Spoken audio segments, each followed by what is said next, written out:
ഭഗവത്ഗീതയിലെ അധ്യായം 4 ജ്ഞാനയോഗം. വിഷയം ജ്ഞാനത്തിൻ്റെ മഹത്വം. ശ്ലോകം 9. ശ്ലോകം.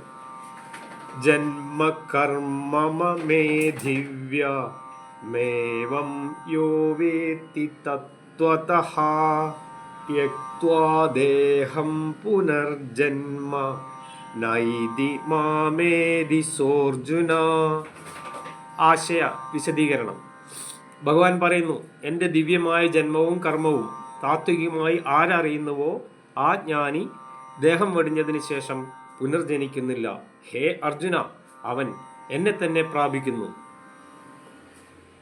ജ്ഞാനയോഗം. ആദ്യത്തെ ഘട്ടം ശ്രവണം. ശ്രവണം എന്ന് പറഞ്ഞാൽ കേൾക്കൽ. കേട്ട ശേഷം അതിനെ നാം മനസ്സിലാക്കാൻ ശ്രമിക്കും. പിന്നെ യുക്തിയുക്തം വിശകലനം ചെയ്യും, വീണ്ടും വീണ്ടും ചോദ്യം ചെയ്യും. ഇതാണ് മനനം. മനസ്സിൻ്റെ ഇന്ദ്രിയങ്ങളുടെയും ഏകാഗ്രതയാണ് പരമമായ തപസ്. അതുകൊണ്ട് തന്നെ തപസ് എല്ലാ ധർമ്മങ്ങളെക്കാളും ശ്രേഷ്ഠമാണ്. തപസ്സാണ് പരമമായ ധർമ്മം. കുറിപ്പുകൾ. 1. ജ്ഞാനയോഗത്തിൽ കാരണശരീരത്തെക്കുറിച്ച് വിശദമായ അറിവ് നൽകുന്നു. 2. ജ്ഞാനം കൊണ്ട് അർത്ഥമാക്കുന്നത് പൂർണ്ണമായ തിരിച്ചറിവാണ്.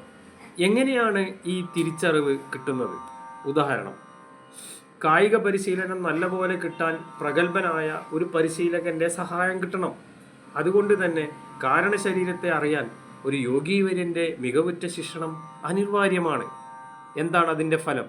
മേൽപ്പറഞ്ഞ തരത്തിലുള്ള ശിക്ഷണം ആത്മസാക്ഷാത്കാരത്തിലേക്ക് നയിക്കുന്നതാണ്. പുനർജന്മം. സാധാരണ രീതിയിലുള്ള ഒരു ജീവിതം നയിച്ച ഒരാൾ ശരീരം ത്യജിക്കുമ്പോൾ പുനർജന്മം ഉണ്ടാകുന്നു. എന്നാൽ ഗീതയിൽ കൃഷ്ണൻ പറയുന്നു, എൻ്റെ ദിവ്യമായ ജന്മവും കർമ്മവും അറിയുന്നവൻ ശരീരം ത്യജിക്കുമ്പോൾ എന്നിൽ ലയിക്കുന്നു.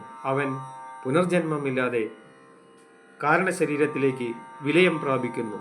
ആത്മസാക്ഷാത്കാരം പൂർണ്ണമാക്കാൻ തിരിച്ചറിയുകൾ ആവശ്യമാണ് എന്ന് ജ്ഞാനയോഗത്തിൽ ഉറപ്പിച്ചു പറയുന്നു. അതുതന്നെയാണ് ഭഗവത്ഗീതയുടെ 18 യോഗങ്ങളും പറയുന്നത്. ആത്മസാക്ഷാത്കാരത്തിലേക്കുള്ള യാത്രയാണ്. Thank you.